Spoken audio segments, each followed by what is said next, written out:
तो जब भी हम एटॉमिक रेडियस के बारे में बात करेंगे तो इसका मतलब ये एटॉमिक रेडियस जो है वो तीन तरह की हम पढ़ेंगे बेसिकली, और भी टाइप की पढ़ सकते हैं। पहले मैं आपसे बहुत जल्दी से तीन तरह के जो रेडियस है उनके बारे में बात करूंगा, और आज आपको 2007 से लेके 2019 तक जो नीट में क्वेश्चन साइज पर बेस्ड आए हैं, आयनिक्स रेडियाई पे बेस्ड आए हैं, उन सबको भी मैं आपके साथ डिस्कस करूंगा।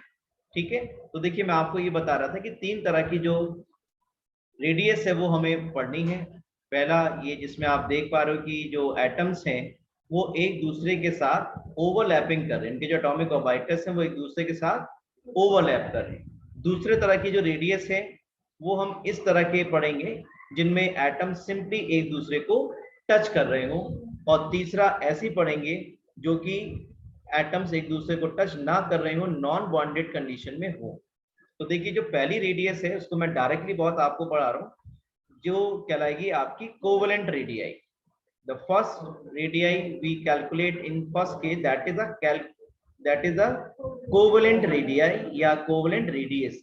देखिए कोवेलेंट रेडियस कैसे निकाल पाएंगे, जब दो एटम्स सेम एटम्स में, जैसे Cl2 मॉलिक्यूल की हम बात करें उसके बारे में यहाँ आपको मैं बता रहा हूँ। जैसे मान लीजिए दो एटम्स हैं क्लोरीन के और वो मिल करके Cl2 मॉलिक्यूल फॉर्म कर रहे हैं, ये दोनों एटम Cl के ही हैं। ठीक है, और जब ये आपस में बॉन्ड बनाएंगे, Cl की आउटर मोशन में 7 इलेक्ट्रॉन्स होते हैं, जब कोवेलेंट बॉन्ड बनाएंगे तो एक एक इलेक्ट्रॉन की शेयरिंग करेंगे, और जब एक एक इलेक्ट्रॉन की शेयरिंग करेंगे तो इनके जो एटॉमिक ऑर्बिटल्स हैं वो आपस में ओवरलैप जरूर करेंगे। देख रहे हैं आप जैसे ओवरलैपिंग दिख रही है। अब आपको अगर एटॉमिक रेडियस निकालनी हो तो क्या करें, इन दोनों के न्यूक्लियस के बीच की जो डिस्टेंस है, इन दोनों एटम्स के बीच की जो डिस्टेंस है उनका आप एवरेज निकाल लो, उसे आप हाफ कर लो। इस तरह से 1/2, जो भी डिस्टेंस हो उसका 1/2 कर लोगे, then you will get covalent radii. Covalent radii वहां कैलकुलेट करेंगे जहां पे एटम्स आपस में कोवेलेंट बॉन्ड बना रहे हैं। जो दूसरी टाइप की रेडियाई की मैंने यहाँ फिगर ड्रॉ किया है, ये आपको बताएगा मेटेलिक रेडियाई के बारे में। ये किसी मेटल के क्रिस्टल के अंदर मेटल के दो एटम्स हैं वो आपस में बॉन्डेड हैं, और इस तरह से मेटल क्रिस्टल के अंदर अरेंज्ड हैं कि ये एक दूसरे को सिंपली टच कर रहे हैं, और इनके जो न्यूक्लियस के बीच की डिस्टेंस का अगर आप हाफ कर दोगे, एवरेज निकालोगे, तो वो आपको देगी मेटेलिक रेडियाई। यानी कि ये कोई भी मेटल के केस में रेडियाई हम कैलकुलेट कर सकते हैं, that is called metallic radius. Metal की एक इफेक्टिव पैकिंग होती है जिसके अंदर वो क्रिस्टल सिस्टम में लगे होते हैं। तो जब वो पैकिंग में गए हुए हैं तो पैकिंग के दौरान उनके दो एटम्स के बीच में जो डिस्टेंस है, इंटर न्यूक्लियर डिस्टेंस है, उसको अगर आप हाफ कर दोगे, अगर सेम एटम की बात हम कर रहे हैं, तो वो डिस्टेंस कहलाएगी आपकी मेटेलिक रेडियाई। और तीसरी जो है, ये आपके पास हीलियम के दो एटम्स हैं जो मोनो एटॉमिक मॉलिक्यूल की फॉर्म में एग्जिस्ट करते हैं। आपको मालूम है नोबेल गैसेस किसी भी रिएक्ट नहीं करते हैं, और वो कैसे रहेंगे, नॉन बॉन्डेड कंडीशन में रहेंगे। और ऐसे नॉन बॉन्डेड कंडीशन में अगर आप इन दोनों के न्यूक्लियस को ज्वाइन करा दो एक लाइन से, और इसका आप हाफ ले लो, एवरेज ले लो, तो आपको जो रेडियाई मिलेगी दैट इज कॉल्ड वान डर वाल रेडियाई। एक्चुअल में जो नोबेल गैसेस हैं ये मोनोएटॉमिक फॉर्म में एग्जिस्ट करते हैं, और जब ये नॉन बॉन्डेड कंडीशन में एक दूसरे के संग बॉन्ड नहीं बना रहे और हमें इनके बीच इनकी रेडियाई कैलकुलेट करनी है, तो हम कोवेलेंट रेडियाई तो कैलकुलेट कर नहीं सकते, मेटालिक रेडियाई तो कैलकुलेट कर नहीं सकते। जब नॉन बॉन्डेड कंडीशन में है तो ये एक वीक टाइप के फोर्स ऑफ अट्रैक्शन से एक दूसरे के साथ अटैच रहते हैं, जिससे हम बोलते हैं वान डर वाल फोर्सेस ऑफ अट्रैक्शन। और ऐसे केस में इन दोनों जो कि नॉन बॉन्डेड कंडीशन में लेकिन एक दूसरे को वीकली अट्रैक्ट कर रहे हैं, अगर इनके इंटर न्यूक्लियर डिस्टेंस की हाफ हम कर दें, दोनों एटम के इंटर न्यूक्लियर डिस्टेंस का एवरेज हम ले लें, तो जो रेडियाई हमें मिलेगी दैट इज कॉल्ड वान डर वाल रेडियाई। अब आप सभी बच्चों को जल्दी से मुझे बताना है कि इन तीनों में से सबसे बड़ी रेडियाई कौन सी होगी, जल्दी बताइए। वान डर वाल रेडियाई, क्योंकि नॉन बॉन्डेड कंडीशन में है। उसके बाद मेटालिक रेडियाई, और सबसे कम कौन सी रहेगी, कोवेलेंट रेडियाई। आपने बहुत अच्छा आंसर किया, बहुत जल्दी आप बात समझ के। बाय डेफिनेशन वान डर वाल रेडियाई हमेशा बड़ी रहेगी then the covalent radii, right. अब हम बात करेंगे variation of atomic radii in a group and a period. अगर देखिए मैं अलोंग अ पीरियड आपसे बात करूं तो इस तरह से कुछ आपको एटॉमिक रेडियाई जो है वो एलिमेंट्स की वैरी होती हुई दिखाई पड़ती है। मैं बहुत जल्दी से आपके लिए पिक्चर की हेल्प से कोशिश कर रहा हूं समझाने की। ये हमारे पास सपोज लिथियम है, ये हमारे पास लिथियम के बाद कौन सा एलिमेंट आएगा, बेरिलियम है, ये हमारे पास बोरॉन है, then we have carbon, then we have nitrogen, then we have oxygen. तो आप समझ पा रहे हो। और ये आपके सामने क्या है, फ्लोरीन। और बेटा ये आ गया नियॉन। आप समझ पा रहे हो मैं क्या कहना चाह रहा हूं आपसे, कि यानी कि जब हम लेफ्ट टू राइट चलेंगे तो एटॉमिक रेडियाई जो है वो लेफ्ट टू राइट चलने पर डिक्रीज होगी। Lithium, beryllium, then boron, then carbon, then nitrogen, then oxygen, this is fluorine and this is neon. और एट अ सडन नियॉन की एटॉमिक रेडियाई फ्लोरीन के मुकाबले बढ़ गई। और इसका रीजन आप में से कोई मुझे बताएगा ऐसा क्यों? वेरी गुड, नोबल गैस है। और नियॉन के केस में हम जो रेडियाई कैलकुलेट कर पाएंगे that will be the van der Waal radii. और अभी आपने देखा वांडरवाल रेडियाई में नॉन बॉन्डेड कंडीशन में हम कैलकुलेट करते हैं, और इसीलिए बाय डेफिनेशन वांडरवाल रेडियाई हमेशा कोवेलेंट रेडियाई से ज्यादा ही आएगी। इसीलिए जो नियॉन है, नोबल गैस है, उसकी एटॉमिक रेडियाई फ्लोरीन के बाद जल्दी से बढ़ रही है। तो वैसे तो इन जनरल अगर हम बात करें लेफ्ट टू राइट चलने पर एटॉमिक रेडियाई डिक्रीज होगी, क्योंकि जब आप लेफ्ट टू राइट मूव करते हो तो नंबर ऑफ इलेक्ट्रॉन और प्रोटॉन सेम शेल के अंदर बढ़ता है। अगर आप इन सारी एलिमेंट्स की बात करें तो these are the elements of second period. Second period का मतलब है इन सभी की जो आउटर मोस्ट शेल है बच्चों वो कौन सी है, सेकंड शेल है। आप अगर एटॉमिक नंबर की बात करें, लिथियम का एटॉमिक नंबर कितना होगा, 3 होगा, यानी कि इसके अंदर 3 इलेक्ट्रॉन्स और 3 प्रोटॉन्स। और अगर हम बात करें 3 प्रोटॉन्स वुड बी देयर। अगर हम बात करें नाइट्रोजन का, इसका एटॉमिक नंबर कितना बच्चों, 7, इलेक्ट्रॉन्स आर 7, प्रोटॉन्स आर 7। तो पॉजिटिव और नेगेटिव चार्ज दोनों ही लेफ्ट टू राइट चलने पर सेम शेल के अंदर बढ़ रहे हैं। तो जब सेम शेल के अंदर लेफ्ट टू राइट चलने पर पॉजिटिव और नेगेटिव चार्ज दोनों का मैग्नीट्यूड बढ़ेगा, तो जाहिर सी बात है अट्रैक्शन फोर्स का मैग्नीट्यूड बढ़ रहा है, और अट्रैक्शन फोर्स का मैग्नीट्यूड बढ़ने की वजह से जो शेल है थोड़ी सी स्क्वीज होती चली जाएगी, श्रिंक होती चली जाएगी। और यही वजह है लेफ्ट टू राइट चलने पे साइज डिक्रीज होगा। इसको हम साइंटिफिक टर्म देते हैं इफेक्टिव न्यूक्लियर चार्ज, यानी कि हम बोल सकते हैं on moving left to right effective nuclear charge increases. तो इफेक्टिव न्यूक्लियर चार्ज का मतलब है जो सेंटर में प्रोटॉन्स बैठे हुए हैं और जो आउटर मोस्ट शेल में जो इलेक्ट्रॉन्स बैठे हुए हैं उनके बीच में जो अट्रैक्शन फोर्स है वो लगातार लेफ्ट टू राइट चलने पर सेम शेल के अंदर इंक्रीज कर रहा है, और इसीलिए साइज लगातार एलिमेंट्स का डिक्रीज होता जा रहा है। अगर आपसे पूछा जाएगा भाई नियॉन का साइज क्यों बढ़ गया, तो आप बताएंगे because in case of noble gases we can only measure van der Waals radii which is by definition is always greater than the covalent radii। ये बात रही आपसे ग्रुप में, सॉरी पीरियड में वेरिएशन की एटॉमिक साइजेस की। अब मैं आपसे बात करता हूं variation of atomic sizes, atomic radii in case of groups. यहाँ भी मैं आपको कोशिश कर रहा हूँ फिगर्स की हेल्प से एक्सप्लेन करने की। जैसा कि आप देख पा रहे हो यहाँ पर जो सबसे बड़ा एलिमेंट बना रहा हूँ मैं बना रहा हूँ लिथियम का, सॉरी लिथियम का तो छोटे बनाऊंगा, right. Then it is what, sodium, then what, potassium, then what, rubidium, then what. मैं फ्रांशियम का बना नहीं रहा हूँ लेकिन अंडरस्टूड है। चलो फ्रांशियम को भी ले आता हूँ मैं ऊपर कहीं पे, यहाँ ले आता हूँ। This is your let's say lithium और नीचे वाला फ्रांशियम हो जाएगा, ठीक है। तो इनके अगर मैं नाम लिखूं तो एलिमेंट से कौन कौन से एलिमेंट्स हो गए, ये मैं आपसे बात कर रहा हूँ बेटा फर्स्ट ग्रुप के बारे में। किसके बारे में बात कर रहा हूँ, तो फर्स्ट ग्रुप का पहला मेंबर तो हाइड्रोजन, उसकी बात मैं नहीं कर रहा हूँ। Lithium, this is your sodium, this is your potassium, yes rubidium, very good, caesium and francium. Francium के बारे में आपकी क्लास 11 की एनसीईआरटी में डाटा थोड़ा कम दिया, लेकिन ये बात पक्की जब टॉप टू बॉटम चलेंगे साइज इंक्रीज ही होगा। आप समझ पा रहे हो क्यों, यहाँ पे पीरियड कौन सा बेटा, सेकंड पीरियड है, यहाँ पीरियड कौन सा है, थर्ड पीरियड है, ये फोर्थ, ये फिफ्थ, ये सिक्स्थ और ये सेवेंथ। यानी कि जब आप टॉप टू बॉटम चलोगे तो कॉन्सिक्यूटिवली जो एटॉमिक साइज है वो इंक्रीज करेगा। क्यों? क्योंकि number of shell top to bottom चलने पे लगातार इंक्रीज कर रही है, इसलिए। तो जब आप टॉप टू बॉटम चलेंगे तो नई शेल ऐड हो रही है। यहाँ सेकंड पीरियड में आउटरमोस्ट शेल सेकंड है, थर्ड पीरियड की बात करें तो आउटरमोस्ट शेल थर्ड है। तो कॉन्सिक्यूटिवली जब आप टॉप टू बॉटम चल रहे हो अलोंग अ ग्रुप, आप मूव कर रहे हो।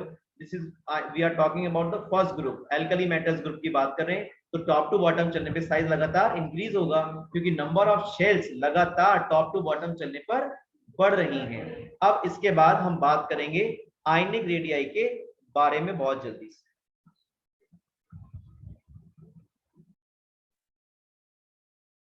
Now we are going to discuss about ionic radii। जैसा आप बात समझ पा रहे हो भाई, आयनिक रेडियस तो आयंस के केस में मेजर करेंगे।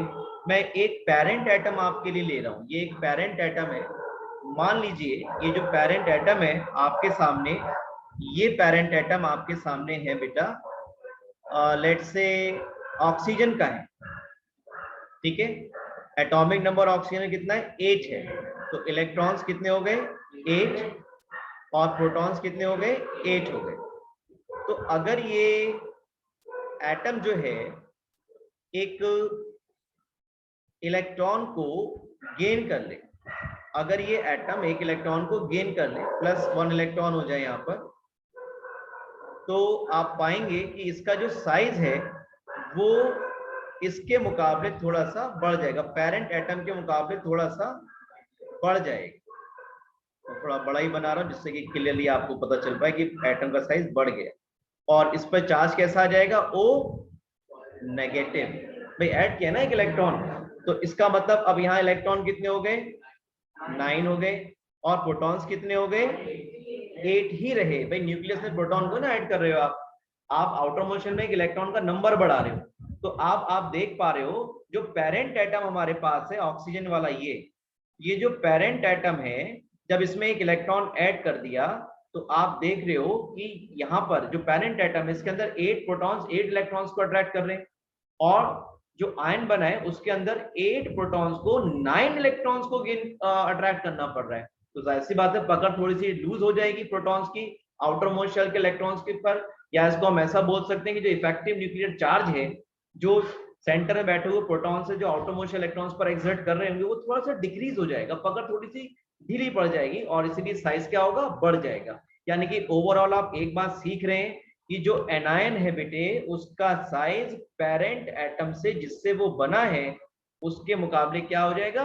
बढ़ जाएगा। ये आपको सीखना है बेटा। अगर एक इलेक्ट्रॉन और गेन कर दें, अगर एक इलेक्ट्रॉन और गेन कर दें इस ऑक्सीजन एटम में, सपोज ऐसे एक इलेक्ट्रॉन और ऐड कर दें, तो इस पे चार्ज कितना आ जाएगा? ऊपर 2 नेगेटिव चार्ज आपके पास आ जाएगा। और यहाँ पे इलेक्ट्रॉन्स कितने? Very good. और प्रोटॉन्स? वेरी गुड, प्रोटॉन्स 8 ही रहे।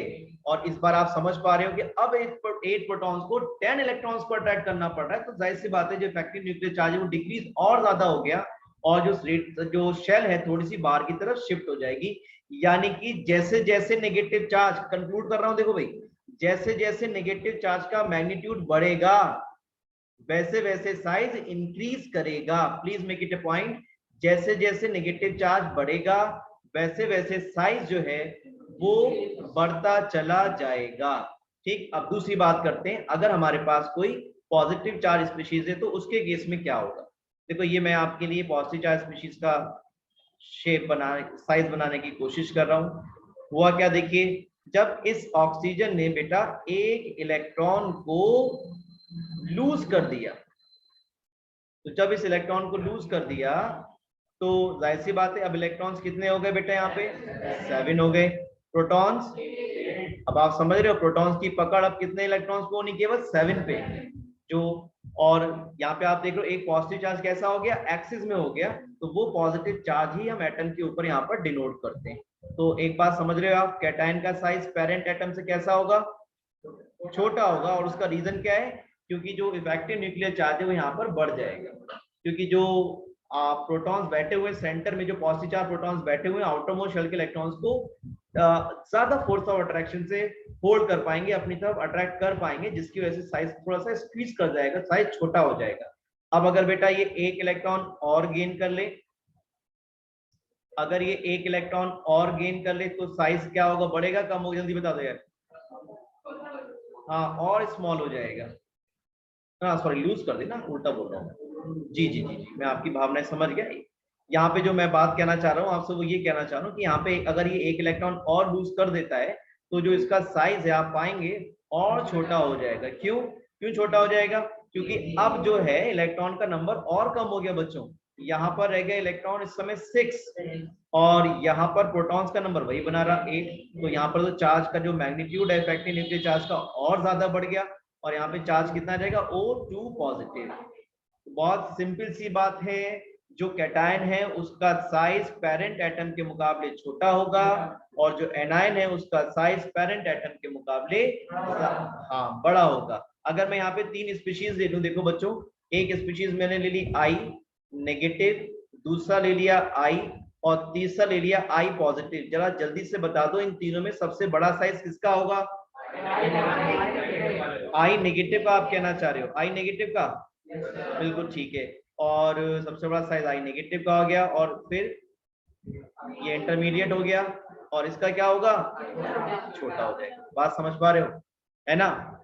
जो एनायन है उसका साइज जो है पेरेंट एटम के मुकाबले बड़ा होगा और कैटायन का साइज पेरेंट एटम के मुकाबले छोटा होगा। अब आखिरी बात बता रहा हूँ साइज के वेरिएशन में, नोबल गैसेस की बात मैं आपसे कर चुका हूँ। डी ब्लॉक में थोड़ा सा वेरिएशन होता है, उसको मैं यहाँ डिस्कस नहीं कर रहा हूँ अलग तरीके से। यहाँ जो मैं बात बताने वाला हूँ आपको, वो मैं आपको बताने वाला हूँ आइसो इलेक्ट्रॉनिक स्पीशीज के बारे में, यानी कि ऐसी स्पीशीज जिसमें इलेक्ट्रॉन का नंबर कैसा हो, सेम हो। तो आइसो इलेक्ट्रॉनिक स्पीशीज के बारे में ध्यान से सीखेंगे। आइसो इलेक्ट्रॉनिक स्पीशीज में जितना नेगेटिव चार्ज ज्यादा उतना साइज ज्यादा होगा, उतना साइज क्या होगा, बड़ा होगा। कुछ ऐसी स्पीशीज अगर हम ले लें जिनमें इलेक्ट्रॉन का नंबर सब में बराबर हो, तो आप देखेंगे जिन पे नेगेटिव चार्ज का मैग्नीट्यूड सबसे ज्यादा होगा उसका साइज सबसे बड़ा, और पॉजिटिव साइन पॉजिटिव चार्ज का मैग्नीट्यूड जितना ज्यादा होगा उतना साइज कैसा होगा, छोटा होगा। ये बात आप ध्यान रखेंगे आइसो इलेक्ट्रॉनिक स्पीशीज के बारे में। इसी को एक्सप्लेन करने के लिए मैं एक एग्जांपल आपके सामने ले रहा हूं। देखिए क्वेश्चन आपके सामने है, AIPMT का 2007 क्वेश्चन है। Identify the correct order of the size of the following. तो ये जो स्पीशीज आपको दी है Ca2 positive, K positive, argon, Cl negative, S2 negative, इन सभी में नंबर ऑफ इलेक्ट्रॉन्स कैसे हैं, सेम है। और यही बात मैंने आपको बताई थी कि अगर नंबर ऑफ इलेक्ट्रॉन जो है वो सेम है, अगर नंबर ऑफ इलेक्ट्रॉन सेम है तो आपको सिर्फ ये देखना है जितना ज्यादा नेगेटिव चार्ज होगा उतना ज्यादा साइज बड़ा होगा आयन का, और जितना ज्यादा पॉजिटिव चार्ज होगा उतना साइज छोटा होगा। तो इस हिसाब से आप समझ पा रहे हो इसका ऑप्शन जो है वो फर्स्ट करेक्ट होना चाहिए, जिसमें कैल्शियम पर पॉजिटिव चार्ज सबसे ज्यादा है तो इसका साइज सबसे छोटा, के पर एक पॉजिटिव चार्ज है इसका साइज Ca2 पॉजिटिव से थोड़ा बड़ा, आर्गन का क्योंकि वो न्यूट्रल है वो इसमें भी इलेक्ट्रॉन 18 ही है, नोबल गैस स्पीशीज है नो डाउट, लेकिन यहाँ पर एक ही फंडा काम करेगा कि जितना ज्यादा नेगेटिव चार्ज उतना ज्यादा एनायन का साइज बड़ा, जितना ज्यादा पॉजिटिव चार्ज उतना ज्यादा कैटायन का साइज छोटा। तो इसलिए आपका ये फर्स्ट ऑप्शन बिल्कुल ठीक हो रहा है, जिसमें S2 नेगेटिव सबसे बड़े साइज का एनायन है और Ca2 पॉजिटिव सबसे छोटे साइज का कैटायन है। दिस इज AIPMT 2010 क्वेश्चन है। इसमें इन एलिमेंट्स को आपको increasing order of atomic radii में अरेंज करना है, राइट? तो पहले तो आप इनकी रिलेटिव पोजीशन समझ लीजिए, पीरियोडिक टेबल में इनकी पोजीशन क्या है, उसके बाद ही आप कंपेयर कर पाएंगे। तो 4 एलिमेंट दिए हैं और आपके सामने मैंने सेकंड ग्रुप में बेरिलियम के बाद मैग्नीशियम, कैल्शियम, ऐसी तरह से 15 ग्रुप में नाइट्रोजन और फास्फोरस और 17 ग्रुप में F और Cl, ये हाईलाइट किए हुए मैंने एलिमेंट जिनके साइज को हमें कंपेयर करना है। तो जैसा आप देख पा रहे हो जब आप टॉप टू बॉटम चलोगे तो साइज क्या करेगा, इंक्रीज करेगा। तो टॉप टू बॉटम चलने पे साइज इंक्रीज करेगा और इसीलिए जो कैल्शियम है उसका साइज इन सब में सबसे बड़ा होगा बेटा। और लेफ्ट टू राइट चलोगे साइज डिक्रीज होगा इफेक्टिव न्यूक्लियर चार्ज बढ़ने की वजह से। तो Cl का साइज सबसे छोटा हो गया। तो ऐसा ऑप्शन ढूंढो जिसमें Cl सबसे छोटा साइज दिखा रहा हो और कैल्शियम का साइज सबसे बड़ा दिखा रहा हो। तो इसलिए आपका जो ऑप्शन है वो ए करेक्ट है बिल्कुल। इसमें आप देखिए कैल्शियम का साइज सबसे बड़ा दिखाया है। तो ऐसी बात है जब लेफ्ट टू राइट जाएंगे तो साइज डिक्रीज होगा, उसके बाद मैग्नीशियम आएगा, then phosphorus and then chlorine. This is also 2009 question. The correct order of the decreasing ionic radii among the following isoelectronic species. तो isoelectronic का तो की पॉइंट मैंने बता दिया, ज्यादा नेगेटिव चार्ज साइज बड़ा, ज्यादा पॉजिटिव चार्ज साइज छोटा। तो बस अब जल्दी से देख लो आप कौन सा ऑप्शन ठीक है। S2 नेगेटिव का साइज सबसे बड़ा, then Cl negative, then K positive और देन Ca2 पॉजिटिव। ये वही क्वेश्चन है जो अभी हमने पहले डिस्कस किया था, बस इसमें से आर्गन को इन्होंने हटा दिया है, बाकी सारी स्पीशीज वही रखी हैं। This is AIPMT pre 2012 question number 11। इसमें आपसे पूछा गया which one of the following is a wrong statement. Wrong statement आपको बताना है। तो देखिए इसमें रॉन्ग स्टेटमेंट आपको पता करना होगा। फर्स्ट स्टेटमेंट देख लेते हैं। Atomic radius of the element increases as one moves down the first group of periodic table. बिल्कुल ठीक बात है, आपको रॉन्ग बताना होगा। Atomic radius of the element decreases as one move left to right in second period of the periodic table. बिल्कुल ठीक बात है। Among us isoelectronic species, smaller the positive charge on the cation, smaller is the ionic radius। ये भी बिल्कुल ठीक है। Next है among us isoelectronic species, greater the negative charge on the anion, larger the ionic radius। ये भी बात ठीक लग रही। कहाँ atomic radius of the element decreases as one move from left to right। ये बिल्कुल ठीक बात है। Third among us isoelectronic species, smaller the positive charge of the cation, smaller is the ionic radius। बिल्कुल ठीक बात है। Among us isoelectronic species, greater the negative charge on the anion, larger is the ionic radius। बिल्कुल ठीक है। Atomic radius of the element increases as one move down the first group of the periodic table। सारे statement third वाला गलत हो रहा है। Among us isoelectronic species, smaller the positive charge of the cation, smaller नहीं, हाँ ये गलत हो रहा है। इसमें तो लार्ज रहना चाहिए। It should be large है, बता नहीं रहे हो। हाँ कोई बात नहीं, मैं अभी थोड़ा मिस कर गया। तो ये बात बिल्कुल ठीक है। अभी आपको बता रहे थे जितना कैटायन का साइज ज्यादा होगा उतना कैटायन का साइज छोटा होता जाएगा। यहाँ क्या दे रखा है, रिवर्स दे रखा है। यहाँ बोले smaller the positive charge, smaller the radius, no larger, यानी कि जो O2 पॉजिटिव है उसका साइज O1 पॉजिटिव से कैसा होगा, ज्यादा होगा। ये बात इनको कहना है, राइट। तो ये थर्ड वाला जो स्टेटमेंट है आपका तो बिल्कुल गलत है, जो हमारे लिए सही हो गया है, रॉन्ग पूछा गया था उससे। AIPMT 2014 question number 13, which of the following orders of ionic radii correctly represented. कौन सा करेक्टली रिप्रेजेंट किया गया उसकी हम बात करें तो फर्स्ट तो ठीक नहीं है, और सेकंड में O2 नेगेटिव है। तीनों आइसोइलेक्ट्रॉनिक स्पीशीज हैं, तीनों में इलेक्ट्रॉन का नंबर 10 है। Higher the negative charge, larger will be the size of anion, small higher the positive charge, smaller will be the size of cation। Second option आपका बिल्कुल ठीक है।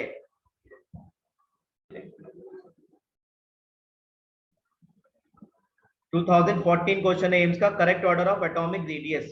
तो थोड़ा मैं आइडिया आपको दे देता हूँ एलिमेंट्स के बारे में। ये फोर्थ पीरियड के एलिमेंट्स हैं, स्कैंडियम, टाइटेनियम, वेनेडियम। जब लेफ्ट टू राइट चलोगे साइड डिक्रीज होगा, यानी कि जो यहाँ दिया है कि वेनेडियम का साइज टाइटेनियम से बड़ा, ये बात गलत है। टाइटेनियम का साइज वेनेडियम से बड़ा होगा क्योंकि लेफ्ट टू राइट चलने पे साइड डिक्रीज होगा। दूसरा ऑप्शन है हमारे पास, chlorine is greater than sulphur. तो देखिए आप जब आप लेफ्ट टू राइट चलेंगे तो साइज डिक्रीज होगा, तो Cl का साइज छोटा होगा किससे, सल्फर से। तो ये ऑप्शन भी गलत हो रहा है। थर्ड है आपका, rubidium is greater then caesium. तो आप देखो lithium, sodium, potassium, rubidium, caesium, alkali metals की बात हो रही है, तो सीजियम का साइज बड़ा है रुबिडियम से। तो आपका ये फोर्थ ऑप्शन ठीक है, जिसमें नियॉन एक नोबेल गैस स्पीशीज है जिसका size van der Waals radii की वजह से बेरिलियम से बढ़ जाता है। तो आपसे करेक्ट ऑर्डर पूछा है, यानी कि जो आपका सही आंसर है वो ऑप्शन नंबर 4 है, जिसमें नियॉन का साइज बेरिलियम से बड़ा दिया गया है।